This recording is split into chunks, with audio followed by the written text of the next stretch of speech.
Shalom,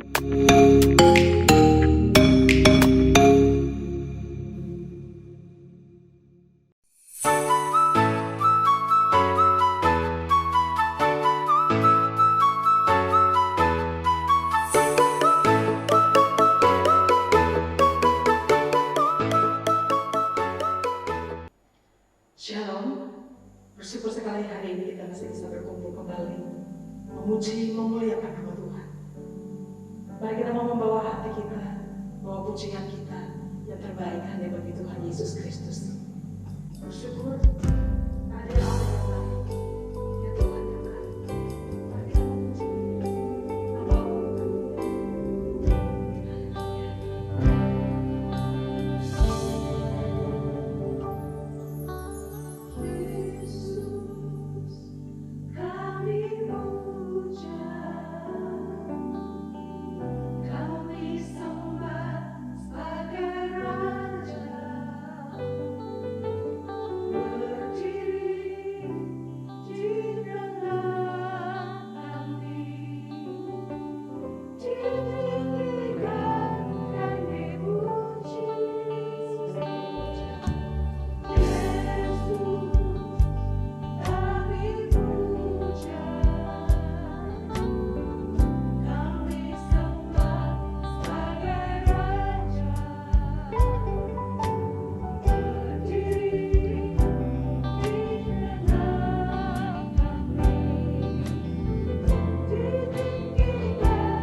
besar dan tidak ada janji, tidak ada pertolongan yang seperti Engkau Tuhan. Terima kasih Bapa, kami siap memuji Engkau, kami siap mengagungkan Engkau, Raja di atas segala raja. Terima kasih Tuhan. Mari sama-sama kita yang percaya katakan amin. Haleluya. Haleluya. Ketika semuanya digoncangkan, ketika semuanya berubah, kasih setia Tuhan tetap untuk kita selama-lamanya.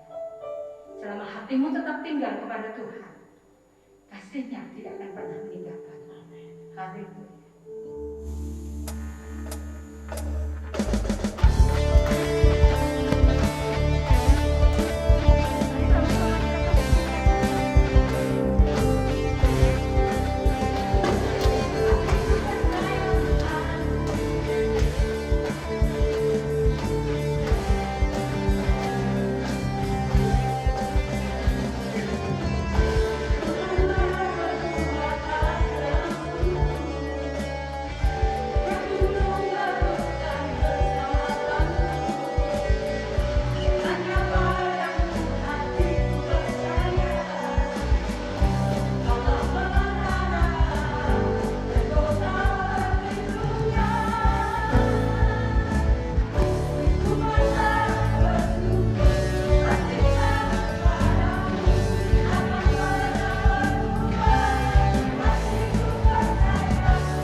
rencana Tuhan sempurna dalam hidup kita.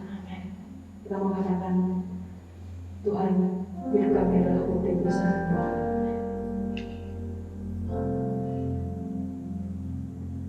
Hidupku menggenapi firman-Mu,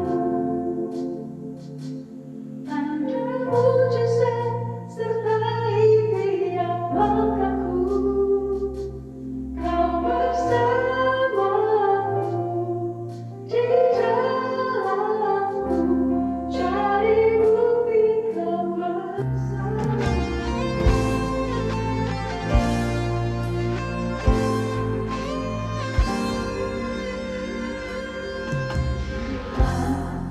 Kau sempurna dalam rencana-Mu dan karya-Mu. Ku serahkan hidupku,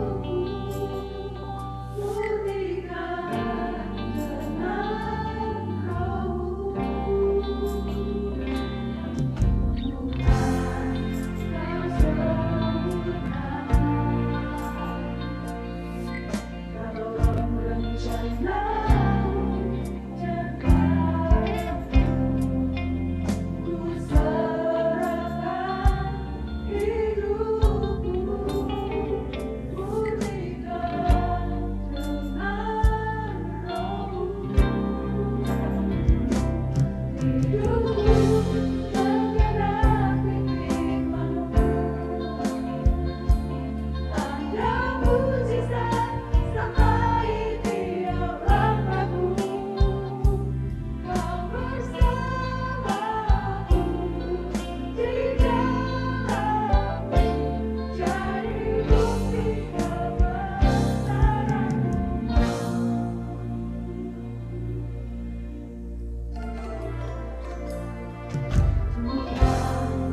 Kau sempurna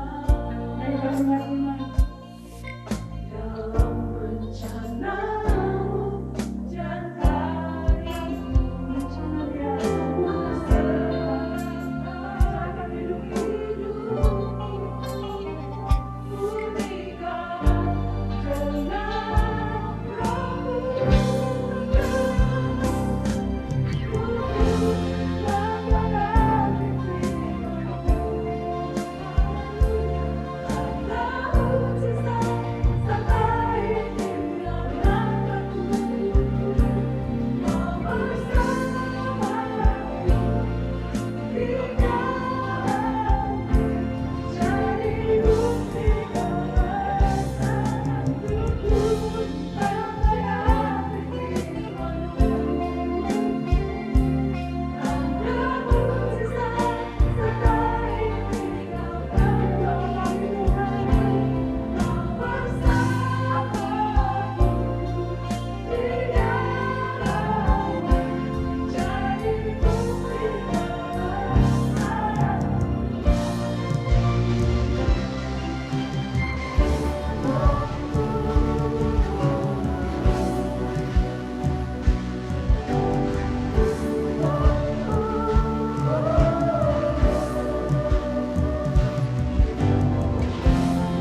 Shalom Bapak Ibu Saudara, sebelum firman Tuhan mari kita berdoa.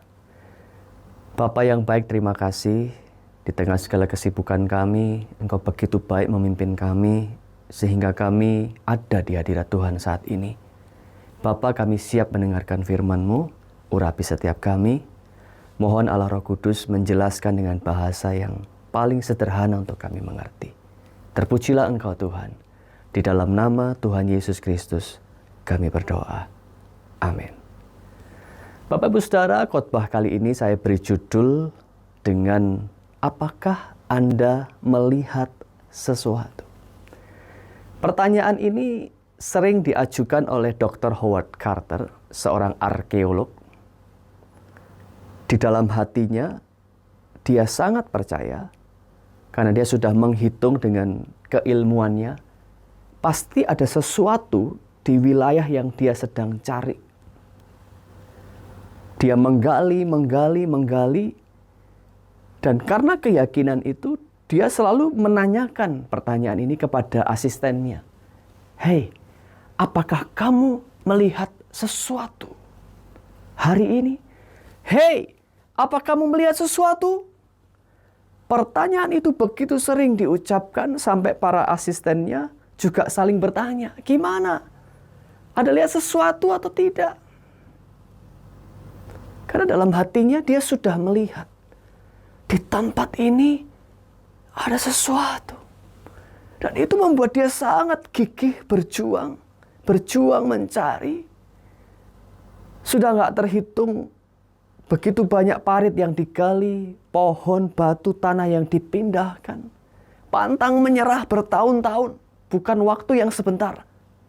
Sampai akhirnya waktu itu tiba. Menghebohkan dunia arkeolog, penemuan terbesar sepanjang sejarah. Tahun 1922, Dr. Howard Carter menemukan makam Fir'aun, Raja Tutankhamen, beserta harta benda yang dikubur di sana. Sebagian bersepuluh dengan emas, sebagian lagi emas murni, dan harta lain yang tidak ternilai. Luar biasa. Dan itu diawali dengan sebuah penglihatan dalam hati, percaya, dan lalu diucapkan kepada timnya, apakah kamu melihat sesuatu? Bapak Ibu Saudara, pertanyaan ini juga diajukan oleh Allah kepada Abraham, walaupun tidak sama persis. Allah datang kepada Abraham, "Hai Abraham," waktu itu namanya masih Abram, "coba kamu lihat ke langit." "Ya Tuhan." "Apakah kamu melihat sesuatu?" "Ya Allah, aku melihat bintang-bintang." "Coba kamu hitung. Segitu banyak bintang-bintang. Sebanyak itulah nanti akan kuberikan keturunanmu." Saudara, apakah Abraham melihat sesuatu? Ya, dia melihat bintang-bintang. Tetapi lebih dalam dari itu. Abraham sedang mendapatkan yang kita sebut dengan visi. Ya, visi.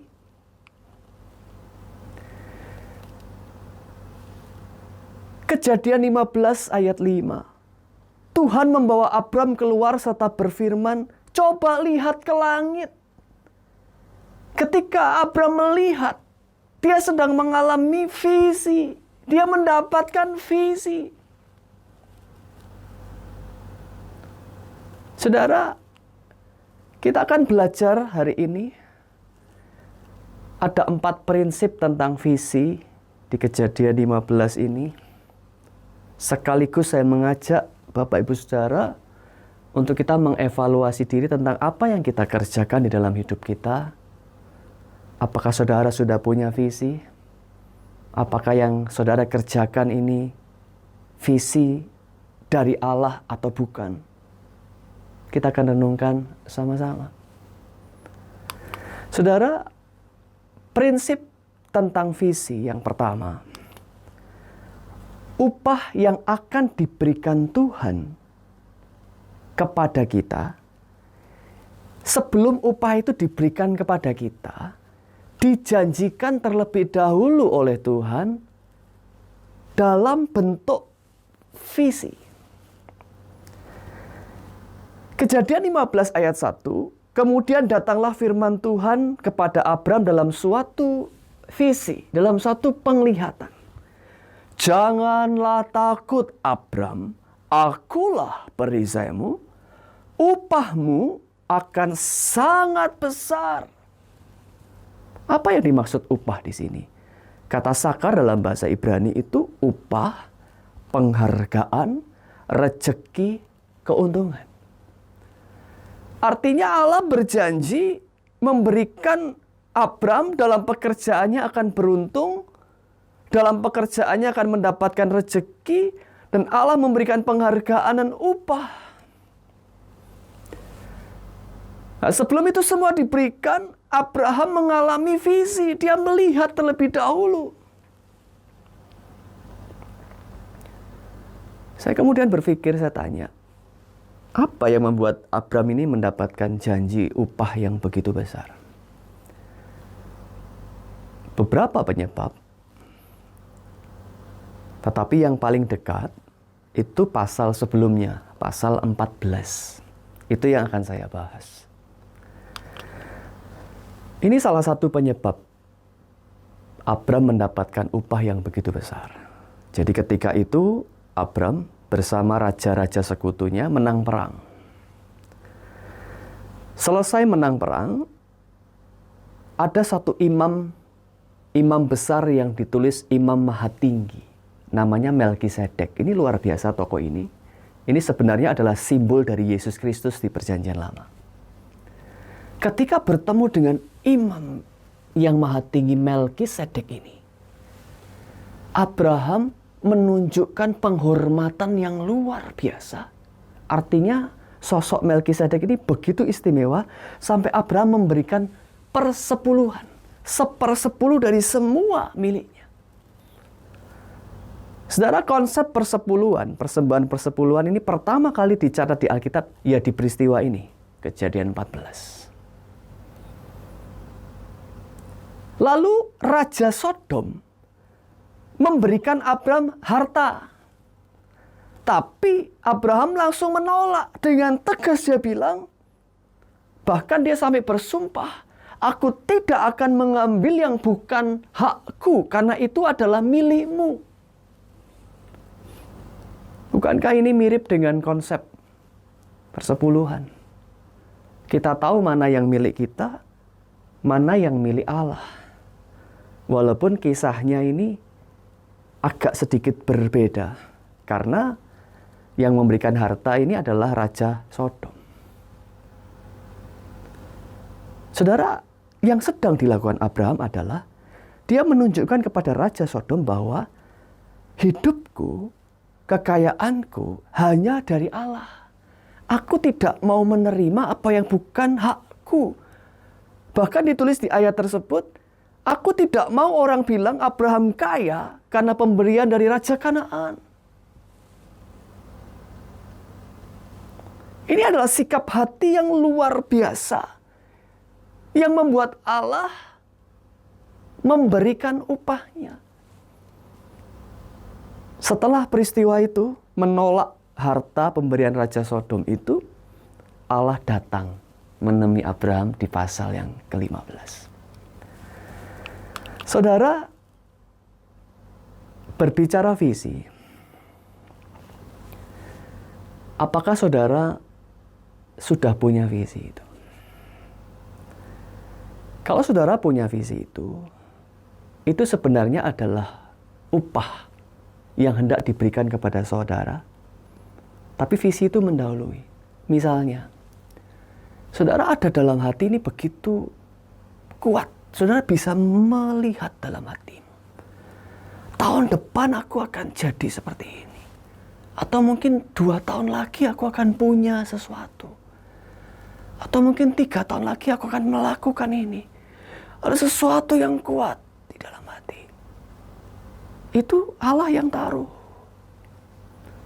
Dalam hati saudara bisa lihat diri saudara mungkin pakai baju warna biru, berdiri di satu tempat, melakukan sesuatu. Itu Tuhan yang taruh. Ketika saya SMP, saudara, saya melihat diri saya dalam mimpi, berdiri di sebuah tempat yang sangat besar, mirip seperti stadion sepak bola. Tapi bukan nonton sepak bola, tapi memuji Tuhan. Waktu itu saya berpikir, saya menjadi seorang worship leader. Tapi kemudian, bertahun-tahun terakhir saya berpikir, apakah itu saya memberitakan firman Tuhan, berkhotbah, atau mengajar, atau apa. Dan saya terus menantikan. Buat saya, bukan saya kepingin memimpin begitu banyak jiwa, tidak. Bukan tentang jumlahnya, tetapi tentang visinya. Apa yang Tuhan sedang kerjakan di masa depan untuk saya? Mari saudara lihat. Mungkin itu tentang menjadi sesuatu. Saudara bisa lihat dirimu, berapa tahun lagi aku jadi ini. Atau punya sesuatu. Atau do something. Melakukan sesuatu. Karena itu adalah upah yang Tuhan berikan. Dan visi itu mendahului upah itu. Tentu kita harus berpikir apa yang sudah kita kerjakan hari-hari ini. Apakah yang kita sudah kerjakan sudah sejalan dengan kebenaran firman Tuhan? Karena pasti Tuhan memberikan upah kalau kita hidup di dalam kebenaran. Kita hidup dalam jalan Tuhan. Itu yang menjadi perenungan kita. Apakah saudara sudah melakukan dan hidup di dalam kebenaran firman Tuhan? Sehingga suatu saat, apa yang saudara lihat itu terwujud. Upah itu saudara terima. Saudara, prinsip yang kedua. Visi yang benar, inisiatifnya datang dari Allah loh. Mari saudara periksa. Kalau saudara merasa yakin punya visi, kira-kira visi itu datangnya memang dari Allah yang taruh, atau ternyata dari keinginan daging kita, dari egoisme kita. Aku kepengen jadi ini. Lalu saudara bikin plan, bikin rencana ini itu. Kalau dari Allah, itu kadangkala beda banget dengan apa yang kita pikirkan. Apa yang tak pernah kupikirkan. Tak pernah kudengar. Bahkan tidak pernah timbul dalam hati. Disediakan Tuhan bagiku. Itu membuat kita tercengang. Loh ternyata aku ini. Loh ternyata. Oh beda ya dengan yang kupikirkan selama ini. Inisiatifnya datang dari Allah. Tadi ayat yang kita baca, Allah yang menemui Abraham. Inisiatifnya dari Allah, bukan Abraham yang mencari Allah. Abraham sini, lihatlah bintang di langit. Abraham mendapatkan visi, menjadi bapa semua orang percaya, semua orang beriman. Kita, Bapak Ibu Saudara dan saya, adalah orang beriman kepada Tuhan Yesus. Kalau begitu, berarti Abraham adalah bapa kita. Di kitab Kejadian pasal 4 ayat 21-22, ada Yabal, itu bapa peternak. Yubal, bapa pemusik. Ada Tubal Kain, itu bapa tukang tembaga dan besi. Saudara, menarik sekali. Siapa tahu, Bapak Ibu Saudara, visi dari Tuhan adalah Bapa segala orang yang suka berdoa di jam 5 pagi. Bapa di antara semua orang yang betul-betul menaruh belas kasihan kepada orang miskin. Misalnya, ada sesuatu visi buat kita. Nah, mari kita evaluasi apa yang Bapak Ibu Saudara sedang kerjakan itu betul-betul inisiatifnya awalnya dari Tuhan atau ternyata ambisi pribadi kita yang egois. Jangan salah, ambisi nggak apa-apa. Yang bahaya adalah, yang nggak boleh adalah kemuliaannya buat siapa. Itu diingatkan oleh Paulus di 2 Korintus 5 ayat 9. Jangan sampai apa yang kita kerjakan itu ternyata tidak berkenan di hadapan Tuhan. Waduh, sudah habiskan waktu banyak, uang banyak, capek, menghabiskan energi, perasaan. Waktu itu tidak bisa kembali. Lah setelah habis bertahun-tahun ternyata itu bukan dari Allah inisiatifnya. Wah, kenapa? Kalau dari Allah, pasti kita mendapatkan upahnya. Pasti kita semakin dekat dengan Allah. Tapi kalau bukan dari Allah, bisa jadi kelihatannya kita dapat uang, kelihatannya berhasil, tetapi kita justru semakin jauh dari Allah. Semakin jauh dari rencana Tuhan. Dari visi Tuhan dalam hidup kita itu sangat-sangat disayangkan.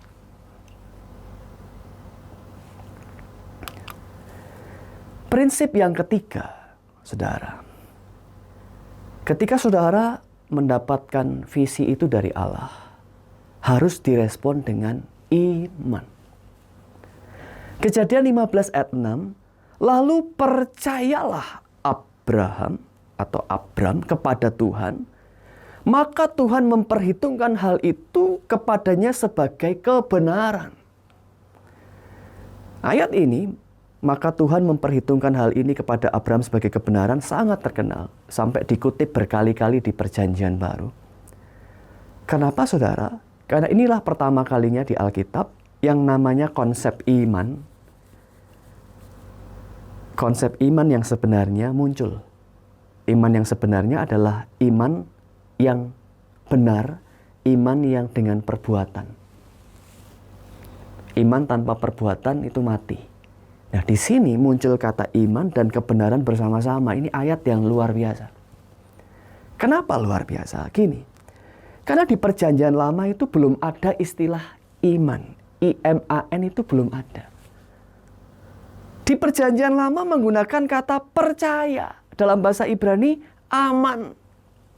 Nah, aman ini konsep yang mendalam itu percaya, setia, taat. Tidak cuma percaya. Hati-hati dengan ajaran percaya saja, percaya saja. Percaya, tapi kita harus setia dalam prosesnya. Kita harus taat, tidak boleh melanggar firman Tuhan. Barulah di Perjanjian Baru, istilah iman ditulis. Konsepnya jelas di Ibrani 11 ayat 1. Dan yang dilakukan Abraham dijelaskan di Ibrani 11 ayat 17 sampai 19. Bahwa ketika Abraham percaya dengan perkataan Allah dan diperhitungkan sebagai kebenaran, saat itulah Abraham sedang beriman.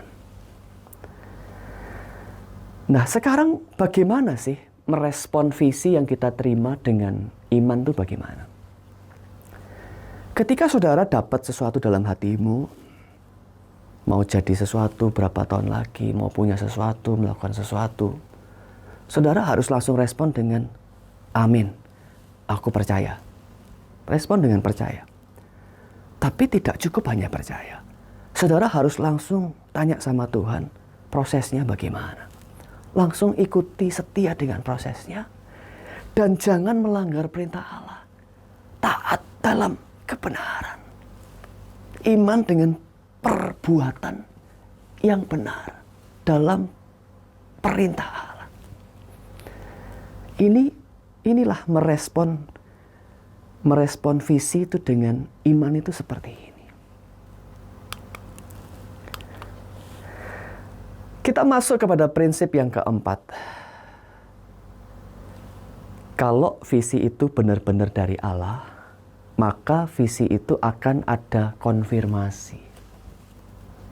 Ini untuk meneguhkan kita. Saudara, yang namanya dari Allah itu kan sulit dibedakan dengan dari keinginan pribadi. Allah juga tahu kita manusia yang lemah. Karena itu Allah memberikan konfirmasi. Dalam peristiwa Abraham, terjadi konfirmasi pertama di pasal 17. Allah menampakkan diri kepada Abraham dan mengulangi janjinya memberikan keturunan yang sebanyak bintang di langit. Reaksi Abraham, dia tertawa dalam hati. Lihat ya, sekelas Abraham yang imannya luar biasa, bapak orang beriman, dia sempat goyah, dia sempat tertawa dalam hati. Lalu konfirmasi kedua di pasal 18, 3 orang utusan Allah datang menemui Abraham dan mengulangi janjinya. Kali ini Sarah dengar dari jauh, Sarah yang tertawa dalam hati. Sampai ketika utusan Allah itu bertanya, kenapa kok Sarah tertawa? Dan akhirnya konfirmasi ketiga, Kejadian 21, Ishak lahir. Ya, itu konfirmasi.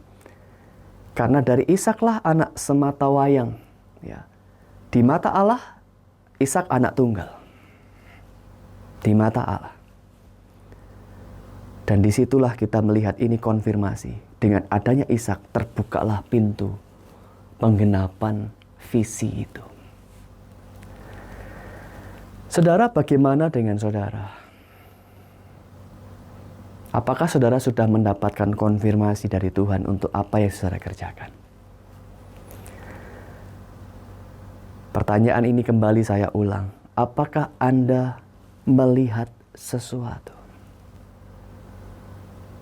Apakah Bapak Ibu Saudara melihat sesuatu yang dari Tuhan?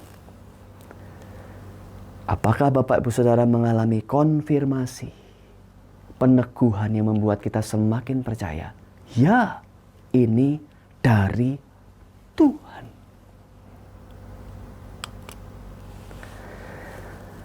Bulan Agustus ini kita mengawali bulan yang luar biasa di mana Indonesia merdeka di tahun 1945. Saudara, kemerdekaan diraih pasti karena ada satu visi. Visi melihat bendera merah putih dikobarkan, teriakan merdeka berkumandang di mana-mana, itu harus sudah ada di dalam hati sebelum terjadi. Itulah yang membuat semua pejuang di seluruh Indonesia bergerak berjuang sama-sama. Karena memiliki satu visi yang sama. Indonesia harus merdeka. Kita punya negara yang kaya, tidak mau diatur oleh bangsa lain. Harus bisa mengelola, mengatur negara sendiri. Tapi kok sekarang dijajah. Nggak bisa begini terus, harus merdeka. Dan visi itu, getok tular semua di seluruh Indonesia punya visi yang sama. Memperjuangkan sama-sama. Dan sebelum terjadi proklamasi kemerdekaan Indonesia, jauh sebelum itu, di dalam hati, para pahlawan, para rakyat, semua sudah bisa melihat di dalam pikiran mereka. Saudara, saya mencari data.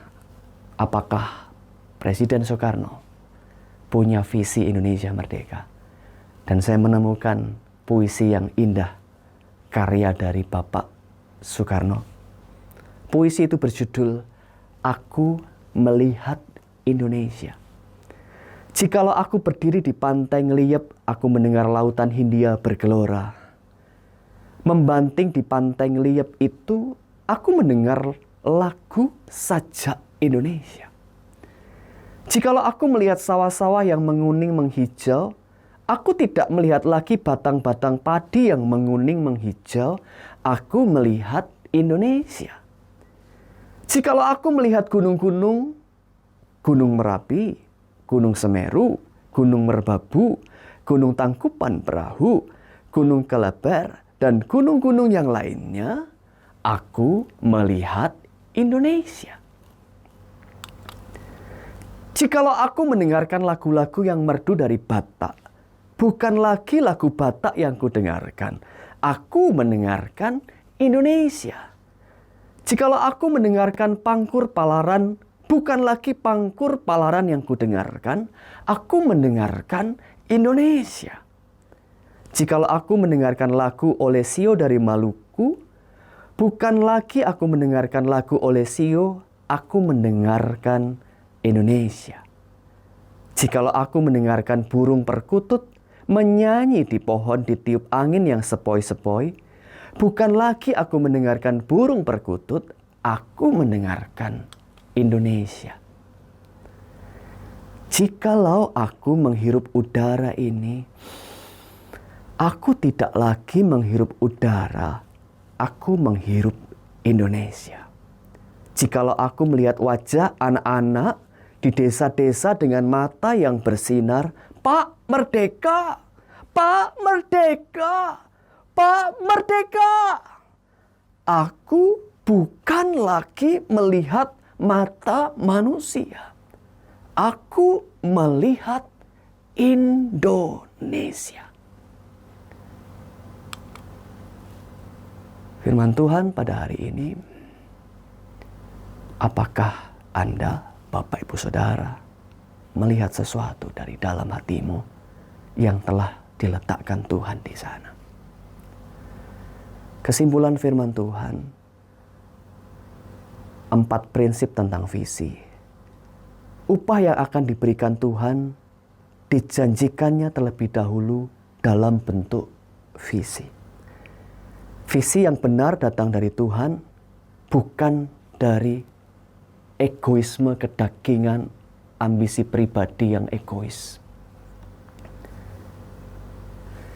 Visi harus direspon dengan iman. Artinya percaya, setia dalam proses, dan taat tidak melanggar perintah Allah. Dan yang keempat, visi yang dari Tuhan akan dikonfirmasi oleh Tuhan, diulang oleh Tuhan, dan itu tujuannya untuk meneguhkan kita. Apakah Bapak Ibu Saudara melihat sesuatu di dalam hatimu yang ditaruh oleh Tuhan? Shalom, Tuhan Yesus memberkati. Mari kita berdoa. Terima kasih Tuhan buat firman-Mu. Ajar kami untuk melihat hidup kami, apakah kami sedang membuang energi, waktu, dan uang untuk hal yang kedagingan, untuk mencari pujian yang sia-sia, untuk kepentingan kami, ataukah kami sedang benar-benar mengerjakan visi daripada Tuhan. Terima kasih Tuhan, kami bersyukur.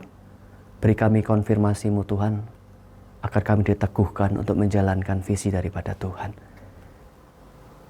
Agar hidup kami berkenan kepadamu, menyenangkan hati-Mu. Terima kasih Tuhan, kami bersyukur buat ibadah hari ini.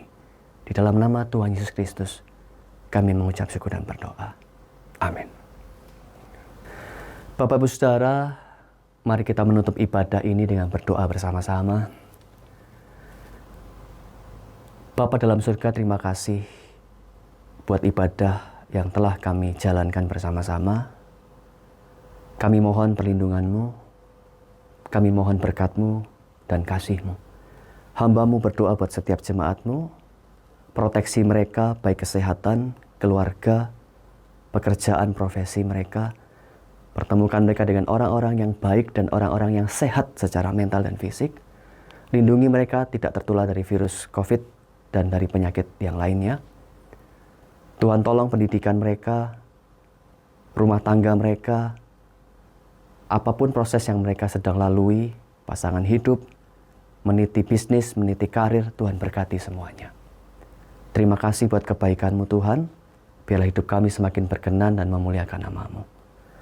Mari saudara, Bapak Ibu angkat kedua tangan. Kiranya berkat pelindungan dan kasih Allah Bapa turun ke atas Bapak Ibu saudara, persekutuan dengan Allah Roh Kudus, engkau dilindungi, diberkati, engkau diproses seturut kasih Tuhan, dan Tuhan memberikan visinya semakin jelas, konfirmasinya semakin jelas dalam hidupmu. Di dalam kemurahan kasih Bapa, Anak, dan Roh Kudus menyertaimu mulai hari ini sampai Maranatha. Di dalam nama Tuhan Yesus Kristus, kami mengucap syukur dan berdoa. Amin.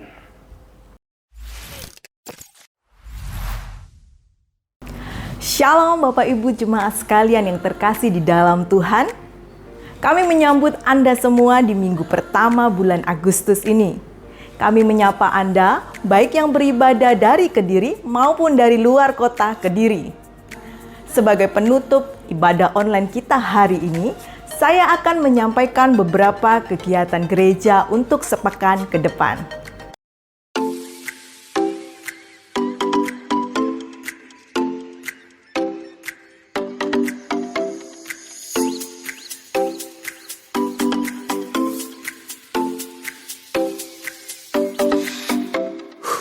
Pengumuman pertama, seluruh kegiatan onsite pada tengah minggu untuk jemaat umum, yaitu doa pagi dan kebaktian doa masih ditiadakan.